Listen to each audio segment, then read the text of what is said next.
ลาดแก่เจ้าอย่ามีเจ้าหมุนมองทุกพลีอย่ามีมาต้องโคยไผ่อย่าว่าพาเกาะอย่าเห็นเด่นใกล้อันนี้เว้นทางใกล้เฮาปลาสา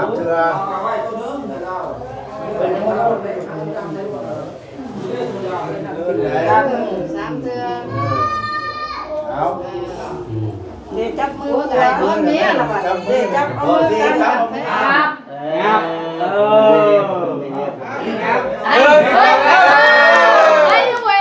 เอาไปนิ่งแม่นิ่งพร้อมมาเนี่ยจึงไว้พร้อมกูเห็นครับจึงไว้พร้อม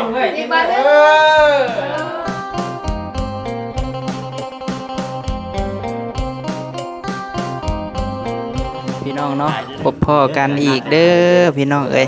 กับสบายดีสุขุสุคนเนาะนะใช้คนมากผู้ฝากคนเด้อไปโดนจังกรรมเป็นผัวใหม่เมียใหม่ย้ำนอนเลยจะนอนใกล้ปลนอนใกล้คืนบุญตายโตลงมาโลกแต่มาเมืองในทุ่งประชานะย้ำเขามานอนใกล้ๆให้พวกก่อนมันจะมีแห้งมันว่าเนี่ยใหม่ๆใกล้ยังมีเองหนูโดนไปมันจะมาใกล้ได้หรอฟังเมียพูดเลยจะเดินตรงนั้นถูกทูมันงอฟังเจ้าหนุ่มจริงแต่บางก้อนจะไปดูคนตุ่มทูเปิดทั้งให้จะมาที่กลางโดยแม่โอ้ยผมใส่มือซ้ำอยู่หน่อยไปเลยมาเด้อพ่อเดี๋ยวมือซ้ำอยู่ต้องนี่แล้วลูกไผ่คนที่เอาไปทางลาวนอนเทียมขางเสร็จทำโอ้วัวคนเลยลืมแต่มือซ้ำต้องมีเมฆของท่านคนมีเป็นมาเทตีธรรมดามันตีกันมามือดูจุ่มเย็นๆดูสวัสดีมีสุขภาพแข็งแรงเด้อเงินไหลลงผมเลยมาเด้อมือนี่สิมือเอาเลยนี่นะเยอะเลยครับเยอะเลยนะเฮ้ยมันเอาเลยใช้ตู้ไม่พูดเลยนี่ใช้อย่างนี้ใช้อันนี้ตั้งอยู่มาไหมยาใส่จอบนะนะว่าจอบทราบก็คนนี้มันจอบนั่งไม่เรื่องไตหันเป็นอะไรผมตั้งเขาไตอยู่แล้วแล้วก็ไปเป็นเบิ้งแน่ให้เต่าให้แก่เป็นไม่ใช่เคยไปทำไรเนี่ยก่อนเมื่อนี่นะพูดเลยนะโน่โอ้ไปเลยนะรักขนาดนั้นเลยสาวก็มีลูกเข้าเป็นมือพอดีเนาะคนไข้ถวายต้องกินมาเลยถวายแล้วก็ได้ถามเนาะหาคนคิดโอ้ยโน้คุณก็กินรถไทยก็ไปดิทำได้เห็นใช่นะเอ๊ะน้ำหนึ่งได้ยังสามได้ก่อนเพราะว่าให้มันปลูกแก่ตะวันไทยบอกอะไรมันมีปั๊บอยู่เนี่ยเมียไปกินกันเนี่ยบอกสาวไทยตัวเองพูดต่อเลยได้ครับคือถ่ายของใหญ่ต่อแล้วพูดเลยแล้วจะพูดเจ็บเลยนั่นเองถวายก่อนโอ้ยตัวเองบุกินของขอบแกง นั่นเองถวายในลูกในร้านมีแง่ง ถ้าถ่ายรูปสวยนี่เท่เอาของหมดเลยมันเอาไปตัดไปเลยผมเคยมาไปนอนจากกรรมไปตามจากแก้วคอยพูดจะแล้วจะอยู่สวัสดีจึงโดยสีชดชาลาดในภาษาแก้วในแม่ยองน้องเกี่ยวกิ้งกิ้งเงินตาให้ลายภาษาต่างเมืองมาไว้มีนมาแก้วเลยเส้นคำนำมาลายพร้อมมาหนูน้องบูชาโลกข้ายังบ่ให้มาตองเจ้าเด้อให้เจ้ามีลูกน้องคน17,000คนกูเด้อให้เจ้ามีอิทธิพลเหมือนดงเป็นแก้วเหมือนแต่ยางพ่อแก้วทั้ง3ให้เจ้าการกุ้งเฮิ่งผู้หาเงินได้มือพ่อกำแม่กำนี่คือพ่อพ่อหอมมาไว้อยู่เฮือนอยู่ชาติให้ทางขึ้นอยู่ลงปนลงชักเธอได้เฮือน5 3ได้บ้าน5หลังเด้อเงินครับนั้นอะไรกองพ่อแม่เจ้าคำพ่อแม่เจ้าแม่บ่ใช่โลกว่ามันแก่ให้เจ้ามันประเทศเล็กๆแก่ประเทศนี่ล้านปานนึงเล่นอาจแม่เด้อเงินไหลน้องทองมาโอมุอะมุนมาโจ้เจ้าถือเลขโหตู่เด้อเด้อรัฐบาลลาวเด้อมันถือได้ได้แล้วเด้อโตแล้วโดยถือได้ก็เบาล่ะเอาเลยบ่แม่เขาใช้ต้องเชื่อคือเขาเลยค่ะเขาก็กินว่าช่วงคืนใส่กระเป๋าไว้กินบันหิวดูว่าเราติดแล้วเพิ่นบ่ให้อันน่ะเอาคืนให้ใส่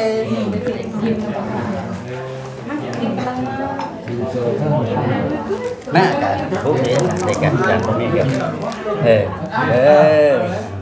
ดีกว่าเข้าดีแล้วก็ไม่ได้จัดเข้าประจำแล้วให้จะรู้สลาดแก้วต้องตาให้ลายตาตามมาไว้ที่มาแก้วที่ทำนำมาหลายประกอบมาหนุ่มน้องชาลูกไปยังมาให้มาตองให้เจ้ามีหนุ่มน้อง10,000 คนให้เจ้ามีอิทธิพลเหมือนหนุ่มไปแก้เหมือนจะยักแก้ต่างๆพระเจ้าการกู้เงินคืนยังนั่งหัวลงจากเธอหาเงินกี่ไปได้มือละกับผ้าเงินบ้านดอลลาร์ถ้าได้มือละกับปุ่มมีแต่ประกุ้มจุ่มเจนโจกใจได้มานเงินไหลน่องท้องไหลมาเด้อให้มันคุ้มกับน้องแกนมันนี่มันถึง กินไปได้เด้อข้าวก็ให้กินข้าวเอาเดียวกันเอา เฮ้ยสิผู้อ่าน พอดีวัดฟาดได้อิ่มเลยกับไข่ กี่ของอาจารย์มันเสร็จ เส้นแบบไรนอกบาดนี้นอก เช่นเป็นพยาน เส้นบ่ให้บ่ทำได้แล้วทำ เป็นพยานนี่มันเจ้า ไฟชายหรือไฟยิง ไปใช่เลยเจ้า เพื่อที่ว่ายิ่งใช่ไหมพาได้ก็เป็นแบบนี้ ไปเอามาใช้เป็นจะเป็นมาใช้หรอ เราได้บริเซน เราโยไปซื้อเนี่ยเราลงเลย 13 คน บอกให้ ให้ ลู ลู ก ก มา มา เซ็ เซ็ น น แล้วก็แลมน้อย ก็ค่อยบอกกันรายละเอียดแล้วเซ็นนะ ฮะ ตรงนี้เขาบอกว่า คนให้ข้อมูลแล้วก็มาเซ็นเหมือน ฝักไปปากกระโดดไปถึงหมดเลยเป็นหมูหินเขาเลย เซ็นพอได้3 คนเหรอ แต่ลูกค่ายเขาแรงมากเด้อ ก้อนไข่ก็ได้ ต้องจบความมือกันยานะ เอาแก้มเนาะเอาแก้มก้อนไข่ก็ได้ โอ้ยอยากเห็นในตอนหอมแก้ม เนาะ เนาะ ไข่ก็ได้ก้อนไข่ก็ไม่เห็นเนาะแล้วก้อนไข่ยังจะก้อนยังจะก้อน นั่งเป็นเฮ็ดแล้วมันคงจะเป็น ก้อนกันอยู่ห้องคนละว่าเฮ้ย ยังไม่ ก้อน ได้ นี่นะเป็นก้อนกันกินข้าว ป้อนอยู่ดีป้อนไป ก้อนทองครับพุลา แล้ว ก้อนทองน้องพุแหละอยู่ห้องกันกินข้าวแต่อยู่นี่ก้อนไข่เด้ก้อนไข่ชุดหอมแก้ม ก้อนไข่นวล ขับไปพูดกับหอมอีกว่ากินอีกบอก แม่ ทีเย็นๆ อะไรจะหอมเลยนะจูก็เล่นเอาไว้หอมแล้วนะอยากหอมเลยค่ะให้อยากหอมเลย เรียบแก้มมันต้องหอมด้วยระเบียบก้อนมันเมื่อกี้เขาว่าเขามาแล้ว ระบบใหม่บ่ ก้อนไข่อย่างเดียวอายุนี้แห้งดมกันโทษดมอยู่บ่อย่างหอม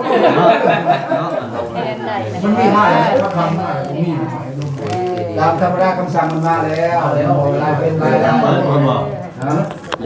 อมแล้วมึงมีมาตีกันก็แล้วเรื่องพวกคือพวกที่มันข้างนอกเลยเขาชักกระโยงคำว่าเฮ็ดได้กันเมื่อแรกชักกระหอมเนี่ยที่ว่าเขาหอมมาตะลนกับมันจักว่าเป็นตั้งหมุนปุ๋ยแก่งอะไรคือกูเชียร์ชาติเปล่านี่แล้วไข่มดกับมึงว่าไว้เลยเงื่อนไขมันเป็น ได้วันนี้ได้มีครูมี กูเชียร์ชาติเปล่า มีเงินเป็นชาติเดียวได้แบบนี้พวกห่างกันนี่ เรื่องพุกแล้วก็ พวกยิบเมียเซลพวกตำเจลเมียยิบเซต้า จุ้ยอะไรก็พากันนอนได้เลยจังหวัดนั้นแม่นหมด กันว่ากุลานตัวไหนมันสิบ้าโคตร หลัก สิแม่บ่ได้มันสิ เอาแบบเอาอย่างโอแม่ ไม่ใช่ได้แต่ชุบ แม่ยิบได้เปล่าได้กับพังคว่ำกูบอกว่าแม่จะลื่นพังกระเดียมูได้หลายด้วยคำว่าพังกับคือว่ากันนี่บ่ไปรักชาวโฮกได้ซับคำว่าพังกระเดียมูได้หลายด้วยไม่ที่ใครเลยรู้ส่วนร้านก็ ก็ทางด้านก็มาวอนผูกแขนก็ดี ไปดูเอาเรื่องนั้นนี่ พอน้าร้านมูมันจะได้เงินมูจะไปพูดแค่นั้น ที่น้อยว่าเป็นน้ำ ไอ้ ซุป คนนี้นี่ก็บอกว่าได้ เป็นน้ำซุปเขาบอกว่าเป็นคู่นี้ คือ3อย่าง3ของพ่อผัวเมียทำขออธิบายมันมุดทุกของแม่อธิบายก็ได้บอกไปซื่อนี่บ่ได้ต้องทำเป็นครอบครัววัฒนธรรมให้ฮู้จักเว้าจ้าอ่อนหวานบ่จะไปเรียกไปงานแต่งวัดของพระป่าเว้าด้วยจ้า จะน้อยจะเลยซ้อนตัวที่ซ้อนลูกซ้อนหลานนี่แหละ ที่สอนครับ ตัวใดบุกขับคนนี้เพิ่มเติมซ้อนมันละเอียดมัน เฮ้ยมาดูเดี๋ยวทะเล ระหว่างให้เขาของ มีสังหารบ่มีทั้งบ่นอนบ่จริงเป็นท่าเดียวเลยนะ ก็ต้องมันมาขึ้นแหละ ลึกก็ไปนอนอยู่เลย ก็เต็มเลยไปอยู่ ยังไม่ได้ทราบ ป้อนป้อนอยู่ในหรือป้อนอยู่นอก ป้อนใน วันไหนก็ได้ดูกัน ชาติก่อนชาติ เลยหาผมโยม แล้วไฟนี่น่าสิจม เออ โยมคนไหนได้โยมไม่ได้ยาก ถูกใจทราบ ครอบเงินรถนะ เลยเป็นหูจูงของมาคนนี้มาจูงไปเด้อ เอาเขาจะจุ้ง ถ้าจูงต้องใช้ โอ้ยปัดจุ้งที่นั่นนะทุกคนต้องเช็ดชิ้นนะครับเคยนะบอกใจตัวเองบอกใจตัวเองได้หรือเปล่า เอาแล้วบัดนี้จบกับไผเด้อบัดนี้เด้อเงยกับไผเด้อจับคนลูกจับคนลูกเด้อมื้อนี้เป็นมื้อจันทร์กันก็มื้อประกอบวันงามมื้อยามอย่างดีแล้วพวกนี้พวกเฮาได้ทำลาบาชีสู่เป้าสู่ขวัญเนาะข้าววันได้นั่นผู้วงได้เป็นทางผัวเมียแล้วแต่เป็นผัวแก่เป็นมหาเศรษฐีเงินค้ำก็ภูมิเด้อเล่นอยู่ยิ่งเป็นพง่ายเล่นลูกชายเต้นพระเข่านางว่าวได้แต่เงินแต่คำทิศาได้ท่องพรแก้ว4ประการคือว่าอายุวนะสุขะอายุนั่นให้เจ้ายืนหน้ามันพันประชาจะได้หลายให้หลายอายุหลายกบเข่าถึงเท่าหดพันวันนั้นให้สุเจ้ามีสีสันเหลืองคือท่องธรรมธาตุสีฉลาดแก่เจ้าอย่ามีเจ้าหมุนมองถุงพลีอย่ามีมาต้องโคยไผ่อย่าว่าพาเกาะอย่าเว้นเล่นใกล้อันนี้เว้นทางไกลทุกครั้งนั้นให้ได้นั่งนอนกินทั้งใช้สินเงินทองให้อังเพื่อนคุ้มเจ้าเงินให้ไหลมาเข่าชนะสารนับร้อยโกดโทษอย่าพานม่านอย่าต้องให้บุญยู่ชงน้ำพลังนั่นให้มีเหลือหลายเหมือนพ่ายสารข้างทั้งกายทั้งใจพร้อมช่างสติปัญญาตลอดว่าจะกินพร้อมกันนอนกำให้นางมูนชาแล้ว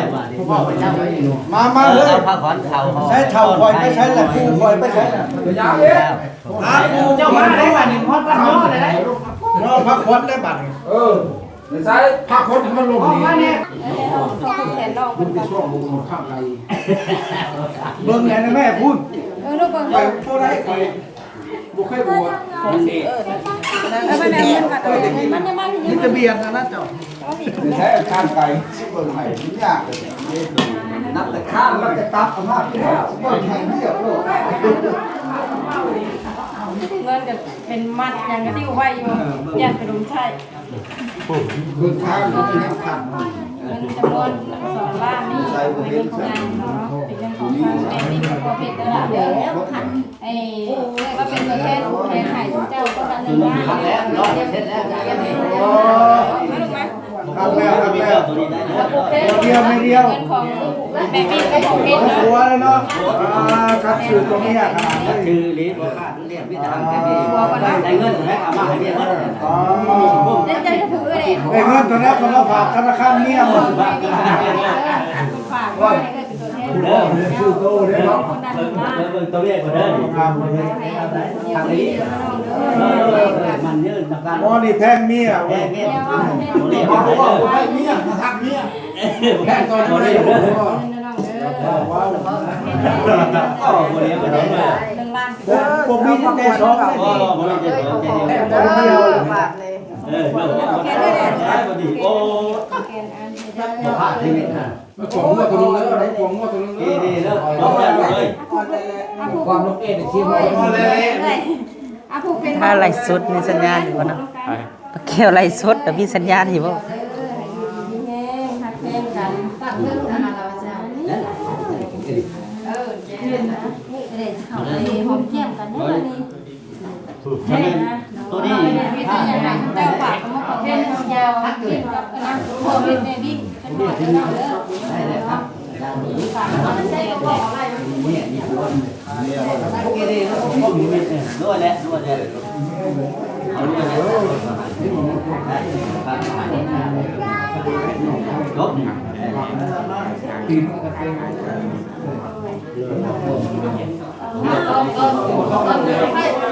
มันต้องกุ้งมัน เขาโคตร นี่นะจะเรียกทดสอบมาครับครับให้ขวดมูลเจ้าก็ให้ขวดมูลที่บริการน้ำมันเป็นจริงนะ ให้ลูกมาวันนี้เลยเขาดีที่ลูกอะไรมันออกเลยแล้วเชียว แล้วออกมาก่อนไปเอาที่ตัวนี้เลยจะมาข้าวป้อนไข่บ่บัดนี้ฮะ นี่หันไข่เขาให้เรานี่เลย ใส่กระมือลูกได้ใส่กระมือได้บุ้ยไป มีสัญญาณเป็นยังไง ผมมี มีสัญญาณรักษา จุ่มเลย ก็หอมไปหอมแก้มกันลูกป้าฉันนอนได้แล้วน้องเอ้ย เอาอันลูกเต้า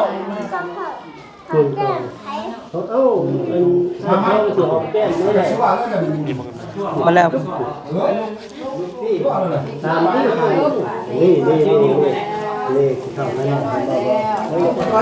บิ่งก่อนมึนขา เงินแก่ เข้าลงมาย่อข้ามาพูนข้าหมอกนี่บ่มันเด้อเอาลงเอาโอ้ข้าพูนพูนไทยกับสวัสดิ์นั่นแหละเบิ่ง มาปากไอ้บุญเฮา ป้า เดี๋ยวคันหา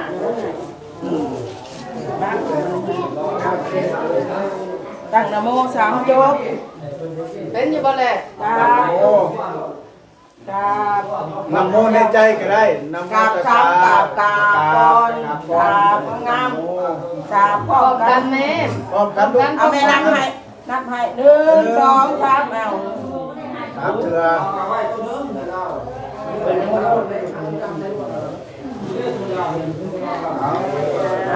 ตั้งนะโมในใจสามจบ เป็นละวันนำโม สา อธิษฐานเนี่ยเด้อจำนำโมเนี่ยบอดเย็นบอดหักบอดนอนรับวันดีนอนบอดยิน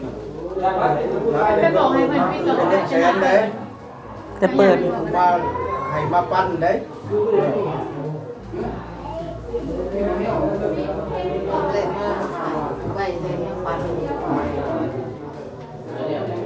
ได้แล้ว ครับไป จบเนาะผู้ชายเนี่ยถือเอาคันหาถึงจะลงมานอน ก่อน นั่งในผู้ฟัง ผมเอาขึ้น หัวน้ำผ้า เจ้าหันขึ้น เจ้า ก่อน ผู้นำพาเดซ่ นี่เด้อ เก่งแข็ง มาดามหน้าพ่อมนะครับอันนี้ก็เอา เอามุกไว้น้ำ ไว้น้ำไปบุญลูก น้ำมาไว้ยับมาใกล้ ยับ เนี่ย ไก่เนี่ยได้เอาเนี่ย เนี่ยกา เนี่ยกะกาบผัวได้บัด ลูกกลัวมึงหากันบ่จักกะ ผัวได้บัดนี่เลยลบลบ กา ครับ จังเงินเจริญหุ่งเฮืองลูกเลยนะกินกัน สามเทื่อ เอา เดจับมือ หัว กั ไก่ น บ่เมียล่ะบัด เดจับเอามือ ดี กัน จับเอามือกันเออ เอาว่าเอาบานนี่นะเป็นพวกแก้วเนื้อทีบสิเบิ่งลูกเบิ่ง แย เมี ก ย กันไหนทางไหนนี่ในลูกในเต้าก็ให้พี่ลูกค้ำลูกคูณเนาะ หาเงินมาได้ หัวเดียวเมียเดียวไหนมี สอนปันกัน แบ่งปันกันใช้เป็นนั่นแหละหาเงินทำกันเนาะทำซื้อได้ให้มีใจช้องได้บานนี้เช้าเลยนะเป็นบ่าวสาวบัดเตรียมเป็นพ่อเฮือน ได้ ได้ บา บั ด ด สิเจ้าได้เป็นรักได้ก็ได้ชา ว่าว่าเมีย ว่าให้เมียได้แม่บัดว่าให้เมียได้บัด ให้เมีย ได้ ได้ สิรักสิแท้งกันสิเจ้าก็เว้าไป มีน้ำกาว่าเลยแม่บัด สิหายแน่ เมียเดียวกัน เอาว่ามักกันแท้ๆว่า ตอนหมักกันมันคือบ่บอกว่าตอนหมักกันแบบเดียวกันหมักกันแล้วเจ้าเชียวบ่ ดูแลลูกเมียบ่นอกใจเมีย เป็นเมียถือว่าตัดสินใจได้แล้ว สินใจเสียเจ้าแล้ว เป็นอันหนึ่งอันเดียวกันแล้วมีใจสองกันแล้วไว้ก็คือกันหักเก้าจนชั่วชีวิตพุ่นแหละคำจำแก้ว ซึ่งบ่ ซึ่งใช่แล้วเนาะให้มีน้ำกันมีหยังก็ให้ปรึกษาหารือกัน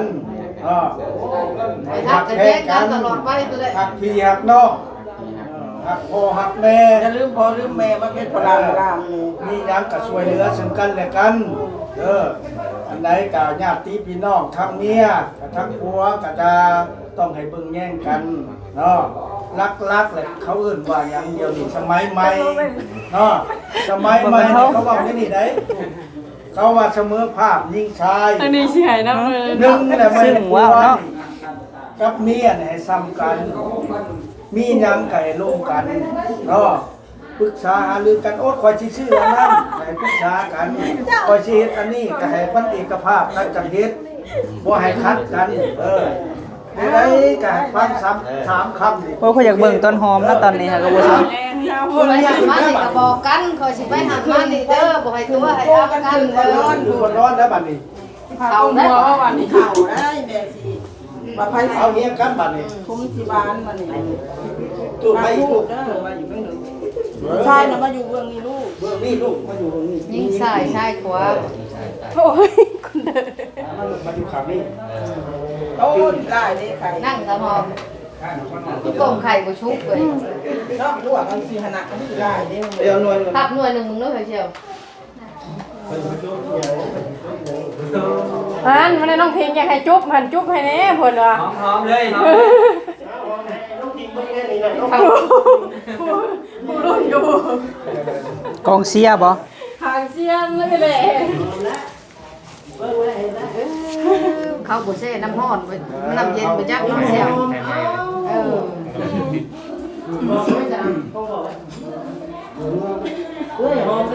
ทางเชียร์เลย ไอ้นี่ฮะก็ต้มไปครับ พยันต้มแล้วบุเซ่น้ำห้อน มันหย่อนแสงเนาะเอ้ยเนาะ โอ้ยดีแล้วลูก ดีแล้วกอดกันนี่ได้อยู่ค่ะนุ่มแกะกระบอก แกก็บ่ต้ม ตัวเดียวเมียเดียวเลย กูจะ กอดกันลุ่มๆแกยาก แกะไม่ได้ ได้ใช่วันนี้จะได้ไปหายุ่งเขาแล้วนะสวยแล้วยังยุ่งเขาแล้วได้ป่ะ มุงออกมาแต่ลึกไปไกล ลืมใส่มุ้งผ้าพูด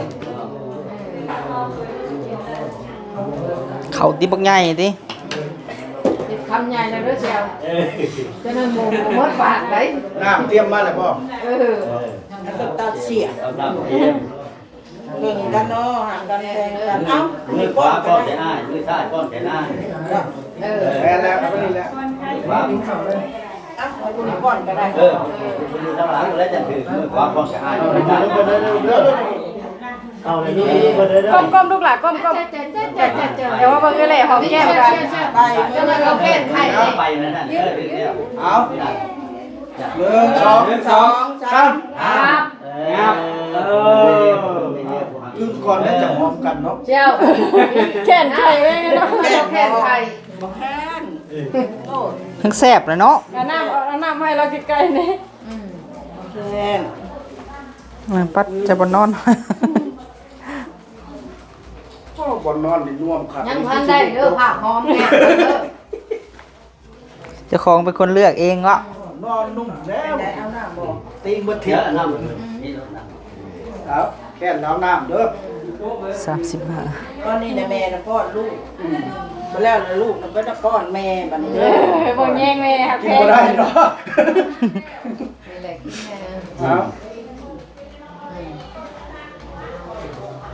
ก่อนว่าพี่เดี่ยวจะบอลบ่ น้ำเย็น เสียอย่างว่าก็ได้หอมแก้มกัน แล้วมาต่อตัวนี้บ่บัด ก็พักเอาแล้วกินก่อน ไปสิกินตัวไรก่อน เฮ้ยกินก่อน มาเพชรบ่แดงปานใดคือสิบ่เพชร เฮ้ยจำก่อนเดี๋ยวจำอะไร เอามันเนาะ เอาเด้ คนเอา ผู้ละค เอาคนละคำนี่แหละ เฮ้ยจำก่อนใช้ที่เขาหัวกินก่อน ขาว โอ้ยอิ่มแล้วทำคำแม่ถึงกินตำหลังกินมันบัดเช็ดแล้วก็ให้ชมมาผัวก็ได้ เลยลืม ก้มข้ากินมันข้า เจ้าสิจำตัวใด ำตัวไรก็สิ ได้ แล้ว ได้ขาเด้อ โหกินเค็มหมดแล้วเนาะ น้ำตาลมันว่า ได้มาเด้อฮะเฮ้ยได้ได้บ่ บักเผ็ด จำตัวใดบ่ เค็มว่า จะมีสบาย ได้เยอะแล้ว โธ่ หวาน หอมแก้มบ้านชื่อ มีหยังบัดนี่ สิหนาเลยพิจารณาเข้ากัน เออ แต่เมียหอมผัวก่อน เอาเมีย คือให้เปียกเฉย เมียหอมก่อน เมียหอม เออเมียน้ำผัวหอมเมียก่อนเองลืมผัวหอมเมียก่อน หัวเนาะเอา ไอ้ยูเวน เอาไป 1 2 3 นิ่งแม่นิ่งแม่เอ็นภาพนิ่งนะ เอา หอมผัวบัดนี้ บัดนี้เมียหอมผัวได้บัดนี้เห็น เป็น ภาพ หน้า นิ่ง สิ นะ หวานๆแน่ เบิ่งหน้ากันเบิ่งหน้ากัน หอมบัดนี้จึงไว้ก่อนตัวเห็นครับจึงไว้พ่อ อีกบัดนึง หน่อยน่าผ่ากลมหัวแพงแล้วเนาะมาสันวันนี้กินข้าวกินน้ำได้แล้วมาเนาะกระดูกหลังเห็น แล้วบ่บานนี่ลูก บ้านนี้แม่เพิ่นออกแต่ห้องบ่ได้ช่อง แม่ บ่ได้ช่องบ้านบ่ได้ช่องจุ่มแม่ออกแต่ห้อง ช่ บ่ อง ได้ ตัวนั้นได้ไหม ดองแรมอยู่น้ำดองแรม ช่อ พุ่ ง น ออกแต่ห้องบ่ได้บ้านนี้บ่ได้ช่องจุ่มเข่าบ้านนี้ขอถ่ายรูปก่อนแล้วพี่ ใช่เลย ถ่ายมาเฮ้ยบีบไปเองในเสียวแก้ว ใช่แหละโทรศัพท์ อันน่ะ เนี่ยโมเมนต์ เอาดูเท เอาเชือกออกก่อนจะมีถ่ายรูปกันนะ เอากล้องเอาเดี๋ยวได้เลย นะก็ผู้นั้นก็ ไม่ได้ถ่าย ใส่ดองแรมเด้โอเคพี่น้องเอ้ยเนาะหลังจากว่าแล้วเรียบร้อยพี่น้องเอ้ยแบดเบิร์ดกับเฮ็ดเวียกเฮ็ดงานแน่บ่าวพามีกับพี่น้องเอ้ยเสือทางผู้วันทองจนเปลี่ยนเครื่องพี่น้องเอ้ยมาต่อคลิปใหม่ป้าพี่น้องเอ้ยหน้าแดงหน้าดำบ่ได้นอนแต่ว่านนี่พี่น้องเอ้ยตั้งแต่มื้อไปซื้อเครื่องแล้ววันทองเนาะ โดยแต่มือเป็นเซน สุดหล่อๆแม่อันแม่รัดซื้อให้แม่เรื่องพี่น้องเอ้ยแม่เรื่องซื้อให้กาบ่ทันออกกล้องซ้ำพี่น้องเอ้ยเนาะตัดภาพมาบัดนี้พี่น้องเอ้ยคนเมื่อเบิดเนาะวันทองเนาะ โดย ยังในอยู่แนวกินกะเรือพี่น้องเอ้ยเรืออยู่เรือกินกะสิแบ่งให้ทางแม่ครัวเนาะบ่าวพามีกะเอาค่าน้ำมูกน้ำมันให้เพิ่นเด้อวันทองเด้อบ่าวพามีเอาให้เพิ่นแล้วพี่น้องเอ้ยหา6คนมาซอยก็ให้เพิ่นผู้หนึง400,000วันทอง โดย หลายคนเนาะก็เป็นเงินแม่รัดแม่เรื่องแหละวันทองเอ้ยที่ว่าแม่รัดแม่เรื่องเนาะเพิ่นก็ว่าถ้าว่าเรือกะคือเรื่องงานเรื่องหยังเฮาก็เฮาบ่ได้เป็นหนี้เป็นสินแล้วว่าวันทองตอนนี้เนาะก็ถือว่าจบงามไปด้วยดีพี่น้องเอ้ยเนาะเดี๋ยวปีนเป็นกล้องลังก่อนพี่น้องเอ้ยเนาะคนน่ะเมื่อเบิดแล้วพี่น้องเอ้ย ยังทางนี้เนาะเฮือนเป่าโดยจนเก็บเครื่องเก็บของเลยแบตเบิดกับเฮากับซอยเวียกแน่เนาะโดยไปหาผู้วงผู้เจ้าสาวจะเปลี่ยนชุดพี่น้องเอ้ยจากประทองไปใส่บุบุเนาะเรียบร้อยจบงามปะพากันออกไปเบิ่งข้างนอก กองมันปลาเป็นแสนรถไฟก็ได้ ก็ให้เด็กน้อยเด้เขานั่งลินเขาผู้นอนเต็มรับเต็มอิ่มหันเฮ็ดแหละเอ้ยบ่ได้นอนโอ้เฮาก็บ่ได้นอนเมื่อคืนนี่เนาะ โดย ไปออกไปเบิ่งเครื่องของเขาทางนอกก่อนพี่น้องเอ้ยโต๊ะตั้งเต็นท์เนาะทางผู้ก็ได้ผู้คนเมื่อเบิดแหละพี่น้องเอ้ยไหวบวงสรวงซ้ำนี่เรียบร้อยเนาะจบงามพี่น้องเอ้ยล่าอันอยู่เก็บแถวนี้เด้อล่ะเด้อนี่ทุงหยอกทุงยางนี่เก็บมินบ่เก็บใส่กระสอบกระถางไว้เรียบร้อยพี่น้องเอ้ยถ้วยบ่วงกับเขาล่างไว้เลยนี่ตัวได้ที่ว่าเฮาบ่อันนี้บ่กินอันนี้เด้อเป็นเศษอาหารถ้าบ่วงก็เก็บไว้ยินบ่ก็เก็บทิ่มบ่วงก็เก็บไว้ล่างให้ซอยกัน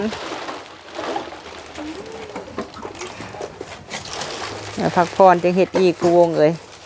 นั่นแหละจังว่าหยุดคลิปเนาะหลังจากเอาผูกแขนแล้วแบตเบิดพี่น้องไอ้สากหากระเต็มไปมาถ่ายผู้วงกับวันทองต่อสิกันเด้อเนาะทั้งในหลัดในเรื่องแนวอยู่แนวกินเฮาให้เบิ่งดูว่าย่านแต่บ่พอคนเนาะจนใส่โอ้น้ำข้าวปุ้นกับเรือบักหลายๆอ้อมน่ะคือบ่หาพาหมอมาอัดในวันทอง ไปเบิ่งปลาหมออยู่ไหน เลยยังอันนี้หมอยังอันนี้ หมอ โอ้หมอออมนี่ก็ยังแกงเอาไม้ได้สะพวงปลาไปเบิ่งแบ่งให้แม่ครัวให้พักพรแม่ครัวก็ได้ กินนมใหม่กับบักหลาย โอ้พอดีแหละแบ่งกันนะไม่ขกไม่ครัวนี่แหละหา6-7 คนเนาะซอยกันคันว่าพอมีเฮ็ดผู้เดียวก็บ่ไหวดอกพี่น้องเอ้ยน้องลิ้นมีแต่ว่าเจ้าเบิ่งเด้อล่ะเด้อถ้วยนี่แหละสมมุติว่ามันมีเศษอาหารแบบซี่แหละเจ้าเก็บท่อนๆไว้ทิ่มแล้วเอาไปปะไว้พุ่นเด้อไปล้างเอื้อยแฮงบ่ได้นอนเท่าไรมื้อเลยตั้งแต่มื้อซอยบ่ฮะบ่มีไผเด้เมื่อเบิดแล้วบ่ญาติพี่น้องหั่นแหละ ๆโดยพอเฒ่าเพิ่นก็มา ไอ้ล่ะ อ๋อ แล้วก็พี่น้อง โดย เพิ่นมาหั่นแหละ โอ้โหแหละพี่น้องเอ้ยซอยกันพอมีก็ได้จนสำเร็จเสร็จสิ้นละตีเมื่อเปลี่ยนเครื่องเพตัดเพไม้แล้วสิมาล้างถ้วยซอยเพิ่นว่าแม่ครัวก็กินข้าวได้แต่เช้าเพิ่นยังบ่ทันกินข้าวซ้ำพี่น้องเอ้ยโดยแต่จักหน่อยให้นางลินเก็บบักหุ่งแล้วก็เก็บไว้เด้อลินเด้อเป็นเหยื่อข้าวปอกข้าวปุ้นแล้วก็เก็บใส่ถุงยางไว้ รวมกันไว้เด้อหมด ที่มาเก็บเสื้อเอื้อยเด้อดอนเด้อแล้วก็แบ่งกันเมื่อกินยินบ่จังหน่อยนะบ่าวสิให้เขาแบ่งให้เด้อนี่ทงยางนี่เก็บซอยมาพี่วันทองอัดไปเด้อนี่แนวกินนี่ไปเฮาขึ้นไปในผู้ก่อนก็ได้เนาะหรืออยู่นี่ก็ได้เนาะบอลมันแจ้งนี่แหละเนาะโดยมานั่งพี่ก็ได้ละแต่กระบาบเจ้าสาวพี่น้องเอ้ยจบลงไปด้วยดีถือว่าบ่มีหนี้บ่มีสินบ่วันทองสำเร็จเนาะผ่านพ้นไปด้วยดีพี่น้องเอ้ยนี่แหละเฮ็ดงานธรรมดาเนาะครับแม่ป้าพ่อลุงกับมาลายอยู่พี่น้องเอ้ยมื้อเช้านี่ก็ได้ไม่แห่เคยเนาะงานน้อยๆแต่ว่าอบอุ่นวันนี้หันต่อไปขอให้เป็นผัวแก้วเมียทิพย์เด้อผัวยิบเมียแซวขอให้หักมั่นนิรันดรบัดนี้น่ะใส่คำว่าผัวเมียแล้วบัดนี้เพิ่นว่าคำว่าเป็นผัวนี่ผัวเมียนี่มึงกูจะได้ว่าเพิ่นว่าหักแพงกันแล้วบัดนี้เด้อแหละเด้อบ่แม่นให้ได้ผู้บ่าวผู้สาวบัดนี้เป็นผัวเมียแล้วไปไสก็บอกกันเด้อวันทองเด้ออันใดว่าบ่จบบ่งามก็บอกกันเบิ่งเอานี่แหละคือเฮาเห็นนี่แหละสถานการณ์ก็ได้บอกเอาอันมีหยังก็ปรึกษาอ้ายก็ได้คันคันว่ามีหยังของใจบ่สบายใจก็ปรึกษาได้เด้อโดยก็ถือว่าสำเร็จเสร็จสิ้นเนาะเอาบัดนี้อ้ายสิมอบเงินให้เนาะโดยฝ่ายกระเบิดแล้วมันบ่หรือว่าแนวใดอยู่ไหนยังอยู่บ่เอามาให้ก็ได้ผู้วงสิผูกแขนให้ก่อนพี่น้องเอ้ยเอาขากล้องมานี่เด้ออยู่ใส่ขากล้องเนาะโดยกันมากเนาะเดี๋ยวอันสิผูกแขนให้ทางวันทองก่อนพี่น้องเอ้ยมื้อเช้านี่คนลายบ่พะมีก็บ่ได้ผูกให้เนาะโดยมาขอสิผูกแขนให้จับเอาผัวเจ้าเด้อแหละเด้อคนละนะพาคนกลัวเจ้าก็ค่อยผูกแขนให้เขาคนกว่าเนาะเอาให้กวดนี้ให้กวดนี้ดีกวดเข่าดีกวดเข่าควันเจ้ามาเด้อวันทองเอ้ยเนาะพี่แล้วมาเป็นน้องเคยอยู่พี่แหละเนาะสวรรค์เขตพื้นแผ่นดินคำมาพี่แหละเนาะเป็นเคยบรรทัดเท่านี้แล้วหักแพงกันคืออ้ายคือน้องเด้อวันทองเด้อให้หักหมั่นนิรันดรตั้งแต่นี้ต่อไปให้อยู่ดีมีแห้งเหตุอันใดก็ขอให้ขึ้นให้เกินขอให้ราบลื่นขอให้หักแพงกันเบิ่งมันเล่นอีแหล่ก็ได้เจ้าเบิ่งนางแหล่กับเบิ่งเจ้าต่างคนกับต่างพึ่งพาอาศัยกันให้อยู่ดีมีแห้งโดยมาน้องผู้วงบัดนี้จับเอาเพิ่นแน่เอาให้กวดนี้ให้กวดนี้ดีกวดเข่าดีกวดเข่าควันเจ้ามาเด้อน้องเอ้ยมืองามยามดีได้มือนี้เนาะ11 ค่ำเดือน12เนาะมืองานแต่งน้องผู้วงก็ขอให้อยู่ดีมีแห้งเด้อขอให้ได้ลูกเต็มบ้านได้ลานเต็มเมืองอดทนได้พร้อมกันสู่ได้บาดนี่เด้อสละโสดแต่มีครอบมีครัวเลยปะใจเก่าเอาใจใหม่น้องเอ้ยให้อยู่ดีมีแห้งผ่านพ้นไปด้วยดีขอให้มีแต่ผู้หักผู้แพงผู้ทำคำสู้เด้อต่อไปกะโดยเนี่ยมันนี่กะอ้ายก็มีเงินทางผู้ใหญ่เด้อวันทองเด้อมีเงินทางผู้ใหญ่เป็นเงินของพ่อวงกับแม่แล่นเนาะเพิ่นอยู่ทางรัฐวอชิงตันเพิ่นแหละเนาะโดยเพิ่นก็ได้ฝากเพิ่นให้เจ้าชุมเจ้าน่ะ$200ก็ได้อยู่4.2 ล้านแล้วเฮาก็ใส่ใจซื้อนู่นนั่นนี่เนาะพี่น้องเนาะจ่ายค่าเครื่องค่าของแล้วก็เงินแม่เพิ่นนี้ที่ว่าจ่ายหันจ่ายนี่เพราะว่าก็คิดเห็นหมู่มาซอยแม่นบ่เนาะคิดเห็นหมู่มาซอยแต่แม่เพิ่นก็ว่าถ้าว่าเรือก็มอบให้น้องๆเด้อเนาะคิดเห็นเอื้อยอ้ายและมาซอยเนาะก็อ้ายนะให้เพิ่นผู้ละ400,000ก็ตั้งแต่ไปตลาดพุ่นเนาะเช้าใหญ่ก็มื้อวานนี่ก็เบิดมื้อเช้านี่ก็แต่เช้าอย่าบังกล้องนะบ่าวลูกอย่ามองก่อนนั่นแหละเนาะก็ซอยๆกันให้มันก็ผ่านไปน้องเอ้ยนั่นแหละก็ยังเงินอยู่3,600,000พี่น้องเอ้ยเนาะนี่แหละ3,600,000นี่ก็สิมอบให้ทางน้องวันทองกับน้องผู้วงนั่นแหละนำกันเอาไว้เก็บไว้ใช้จ่ายในเฮือนในซ่านเก็บไว้ในสิ่งที่ว่าจำเป็นเด้อล่ะเด้อโดยเก็บไว้โดยบัดนี้ก็มีเงินทางเบิ่งเด้อบ่พอมีเบิ่งก่อน มีเงินทางเมลัดกับเมเรื่องเนาะเมลัดกับเมเรื่องเพิ่นอยู่ทางต่างประเทศพู้นแหละชื่อนี่ก็คือสิคุ้นๆอยู่ดอกเนาะเมลัดกับเมเรื่องนี่ก็เป็นเมหักของน้องผู้วงเด้อล่ะเด้อเมลัดกับเมเรื่องกับเมหักน้ำกันซุมเฮานี่แหละโดยงามอยู่บ่มื้อนี้ฮะเมียถามความรู้สึกก่อนงามอยู่บ่งามให้คะแนนเท่าไหร่นี่ให้เต็ม10เลยบ่ โอ้ยเนาะคันเว้าคันบ่ล่างออกนี่คือสิงามเบิดมือแต่ว่ามันหนักบ่ผู้วงหนักบ่คนตานี่พี่น้องเบิ่งแม่เพิ่นให้ใส่ให้นะบักยาวๆนึงเนาะโอ้เพิ่นก็จะให้ลูกสาวเพิ่นงามมือแต่งแม่รัดก็กำซับแล้วกำซับอีกส่วนว่าสาวแอนนาเด้อแม่เด้อเนาะแม่รัดนั่งเบิ่งคลิปอยู่ก็ได้มาแล้วเช้านี่ฮะเมื่อบอกให้นุ่งเสื้อใหม่แล้วนุ่งแต่สิ้นแล้วเอาเสื้ออันคุมเปื้อนๆอันเก่าหั่นเนาะซบใส่เมื่อพี่น้องก็ยังบ่ได้ถ่ายคลิปซ้ำเมื่อเลยเนาะโอ้ยเนาะย่าเพิ่นเฮาก็เข้าใจเพิ่นอยู่ดอกเนาะล่ะเนาะโดยนั่นแหละเนาะกะแม่เพิ่นก็ได้ซื้อให้แล้วก็ยังให้งามมือดองอะไรพี่น้องเอ้ยตัวนี้หันจำนวน2ล้านกับ100,000เด้อโดย2ล้าน100,000กับ100ดอลโดยเป็นเงินของแม่รัดเนาะสมทบกับแม่เรื่องนี่แหละเพิ่นเป็นหมู่กันอันนี้ก็สิมอบให้ซุมเจ้าเก็บไว้คือเก่าเด้อน้องเด้อเพราะว่ามันแล้วเวียกงานเฮาแล้วก็สิมอบให้น้องเนาะโดยใจเนาะถือว่าได้มอบให้น้องเพิ่นแล้วพี่น้องเอ้ยบัดนี้ก็สิให้เห็นอยู่บ่ลินเห็นอยู่บ่โดยจะให้เจ้านี่แหละเนาะหลานเนาะ2คนกราบขอบบุญขอบคุณทางแม่รัดแม่เรื่องเด้อแล้วก็พ่อวงกับแม่แล่นเนาะโดยก็ขอขอบใจแม่รัดแม่เรื่องพ่อวงแม่แล่นที่ฝากเงินมาผูกแขนช่วยดูมืองานแต่งก็ขอให้พออยู่ดีมีแห้งความเจ็บอย่าได้ความไข้อย่ามีปรารถนาสิ่งใดก็ขอให้ได้สิ่งนั้นเงินทองได้มาเทมาเด้อสาธุให้น้องผู้วงบัดนี้เนาะน้องเล็กก็ขอบบุญขอบคุณทางแม่รัดแม่เรื่องแล้วก็พ่อวง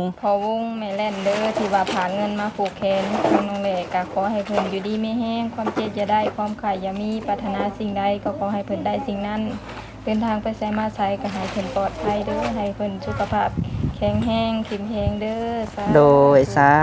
ธุเนาะทางบ่าวกับบ่าวพามีเนาะก็กราบขอบคุญขอบคุณหลายๆเด้อเนาะทางพ่อวงแม่เล่นแม่รัดแม่เรื่องก็มีแต่พ่อหักไม่หักเบิดทุกท่านเด้อล่ะเด้อแล้วก็แม่บิ่งพ่อเพชรเนาะพี่น้องเนาะก็ขอบคุญขอบคุณสุหม่องสุบอนก็ขอบคุญขอบคุณหลายๆขอให้ท่านอยู่ดีมีแฮงทั้ง3 4 5ท่านนี่แหละเนาะที่ว่าสดซอยครอบครัวน้องผู้วงแล้วก็ได้สดซอยครอบครัวบ่าวพามีมาก็ตั้งใจเต็มที่วันทองเอ้ยซอยเต็มที่พี่น้องเอ้ยลาตีก็มาแต่บ่ายโมงพี่น้องเอ้ยบ่าวพามีมา3 โมงเมื่อคืนนี้เนาะก็ขอบคุญขอบคุณพี่น้องเอ้ยเบิ่งกันยามนี้แหละเนาะบ่มีหยังซอยก็เอาเหือเอาแฮงซอยกันเนาะโดยก็ขอให้พ่อกับแม่อยู่ดีมีแฮงสุขมันร่ำรวยสุขุสุขคนเด้อเนาะไปใส่มาใส่ก็ขอให้ตลอดปลอดภัยพบพ่อแต่สิ่งดีๆเข้ามาเนาะสาธุคลิปนี้เฮาก็สิได้ปิดคลิปเลยเนาะพี่น้องเนาะเดี๋ยวพบพ่อคลิปหน้าเด้อเนาะทำความสะอาดแถวนี้ก่อนพี่น้องเอ้ยพบพ่อคลิปหน้าพี่น้องสบายดี